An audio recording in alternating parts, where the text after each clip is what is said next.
आज के इस वीडियो का विषय है ऑक्सीपिटल बोन। जो हम इस डायग्राम में देख रहे हैं ये ऑक्सीपिटल बोन, ये जो दिख रहा है ये ऑक्सीपिटल बोन है और ये उसके ऊपर जो दिख रहे हैं ये पैराइटल बोन्स। इस साइड में जो है टेम्पोरल बोन्स आएंगे दोनों।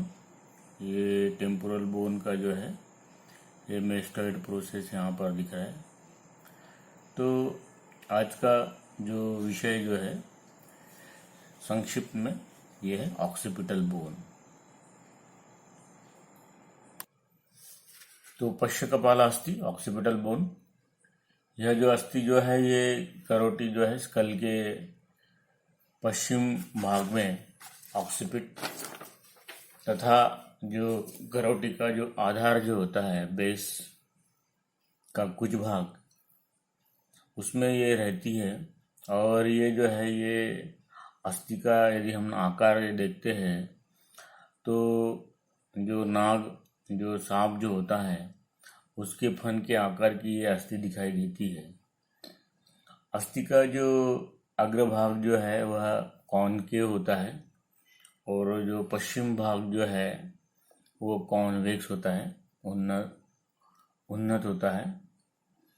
अस्थि में एक बड़ा ओवल शेप्ड जो छिद्र होता है, रंध्र होता है, जिसे हम महारंध्र कहते हैं।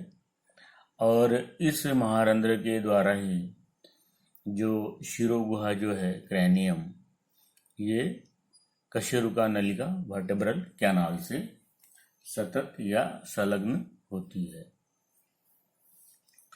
अब इसके हम भाग देखेंगे ऑक्सीपिटल बोन के। तो ऑक्सीपिटल बोन के मुख्य रूप से 3 भाग होते हैं। पहला जो भाग जो होता है उसे पट्टल भाग, कपाल भाग, स्कैमस पार्ट कहते हैं। यह जो भाग जो है ये जो महारंध्र जो होता है फोरामेन मैग्नम, उसके पश्चिम और ऊर्ध्व भाग में होता है।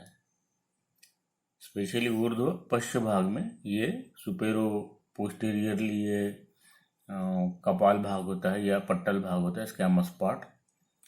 और ये जो भाग जो है ये इस अस्थि का सबसे बड़ा भाग है। दूसरा जो भाग जो होता है जिसे हम कहते हैं आधार भाग या मूल भाग, बेसलर पार्ट।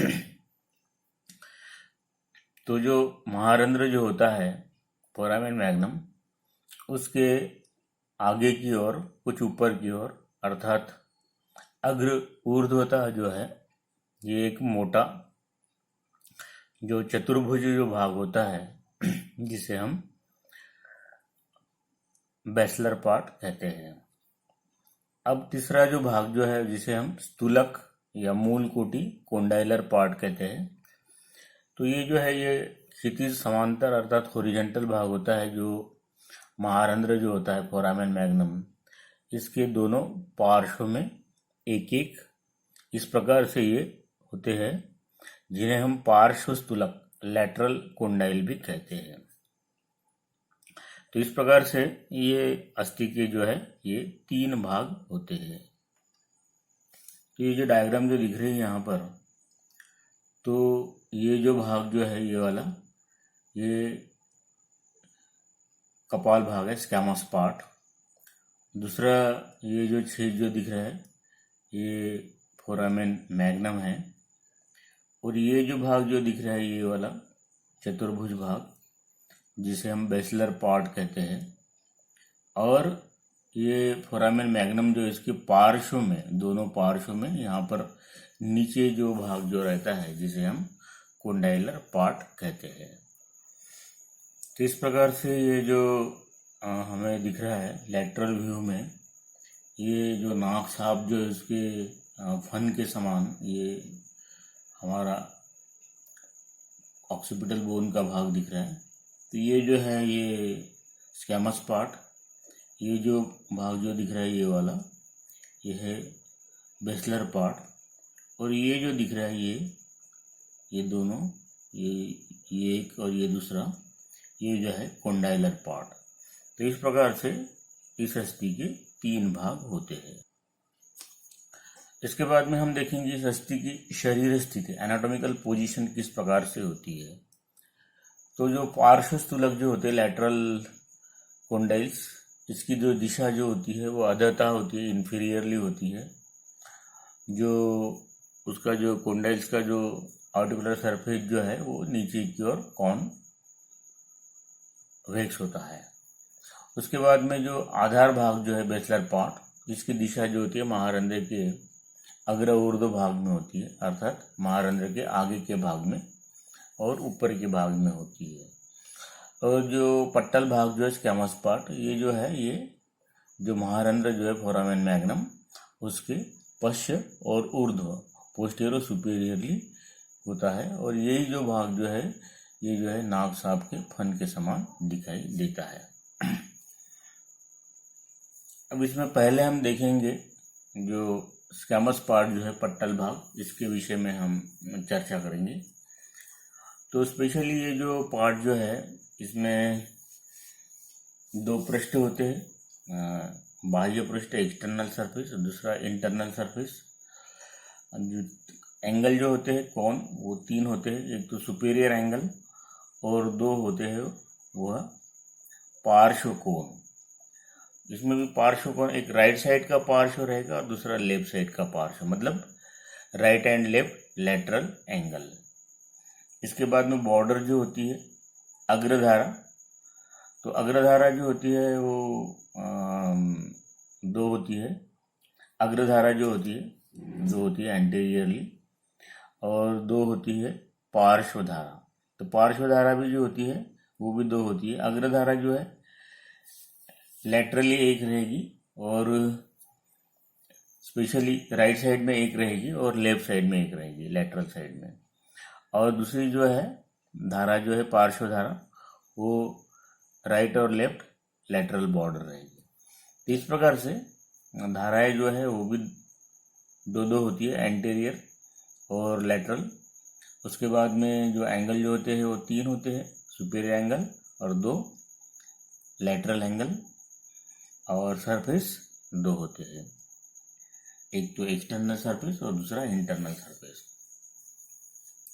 अब इसके जो है जो एक्सटर्नल सरफेस जो है, इस एक्सटर्नल सरफेस के विषय में हम चर्चा करेंगे, क्योंकि इस एक्सटर्नल सरफेस पर कुछ विशेष रचनाएं होती है और वहाँ पे विशेष जो मांसपेशियां है या लिगामेंट जो है वो अटैच रहते हैं। तो ये जो एक्सटर्नल सरफेस जो होता है वह उन्नत होता है, कॉन्वेक्स होता है। इस पृष्ठ के मध्य में जो है एक पिंडक या टुबरकल दिखाई देता है, जिसे पश्चिमार्बुद या एक्सटर्नल ऑक्सीपिटल प्रोटूबरेंस कहते हैं, पश्चिमार्बुद कहते हैं। अब ये जो पश्चिमार्बुद जो है उसके दोनों ओर जो है 2 चापवत रेखाएं हमें दिखाई देती है। ऊपर की ओर जो चापवत रेखा जो होती है उसे उच्चतम मन्य रेखा, हाईएस्ट नोचल लाइन कहते हैं। और इस पिंडक के तल में दोनों पार्श्व और जो रेखाएं जो रहती है जिसे सुपीरियर नोचल लाइन, ऊर्ध्व मन्य रेखा कहते हैं।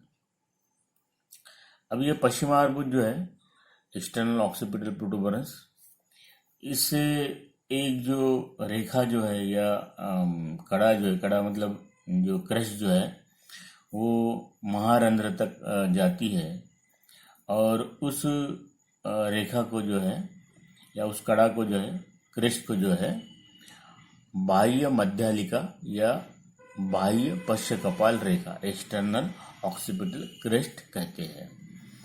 और इस रेखा की विशेषता ये रहती है कि इस रेखा के ऊपर जो है मन्या स्नायु, लिगामेंटम नॉची जो है वो रहता है, लिगामेंटम नॉची इस रेखा पर लगा होता है। ये जो पश्च कपाल रेखा जो है, जिसे हम एक्सटर्नल ऑक्सीपिटल क्रिस्ट कहते हैं, इस रेखा के मध्य बिंदु से दोनों ओर राइट साइड में और लेफ्ट साइड में चापवत रेखाएं होती है, जिसे हम इंफीरियर नोचल लाइन अर्थात अधः मन्य रेखा कहते हैं। तो इस प्रकार से ये जो रचना जो है ये एक्सटर्नल सरफेस पर होती है। ये जो रेखाएं जो है highest nuchal line, superior nuchal line, inferior nuchal line और ये जो एक्सटर्नल ऑक्सीपिटल क्रिस्ट, इससे जो है महत्वपूर्ण मांसपेशियां और लिगामेंट जो है वह निकलते हैं। इसके बाद में हम देखेंगे कि जो इंटीरियर या इनर अभ्यंतर जो पृष्ठ जो होता है उसके ऊपर कौन सी विशेष रचनाएं होती है। तो ये जो पृष्ठ जो होता है, जैसे एक्सटर्नल सरफेस जो है वो तो कॉन्वेक्स होता है, तो ये कॉनकेव रहेगा और ज़्यादा गंभीर रहता है। इस पृष्ठ के बीच में जो है एक पिंडक या अर्बुद रहता है, जिसे हम अग्रिम अर्बुद या महावर्त इंटरनल ऑक्सीपिटल प्रोटूबरेंस कहते हैं। अब ये जो इंटरनल ऑक्सीपिटल प्रोटूबरेंस जो है, उस इंटरनल ऑक्सीपिटल प्रोटूबरेंस के ऊपर जो सुपीरियर एंगल जो रहता है, वहाँ तक एक परिखा हमें दिखाई देती है, जिसे हम सुपीरियर सजाइटल साइनस कहते हैं, सुपीरियर सजाइटल फिशर कहते हैं, सुपीरियर सजाइटल फिशर, और वहाँ पर जो है सुपीरियर सजाइटल साइनस होती है।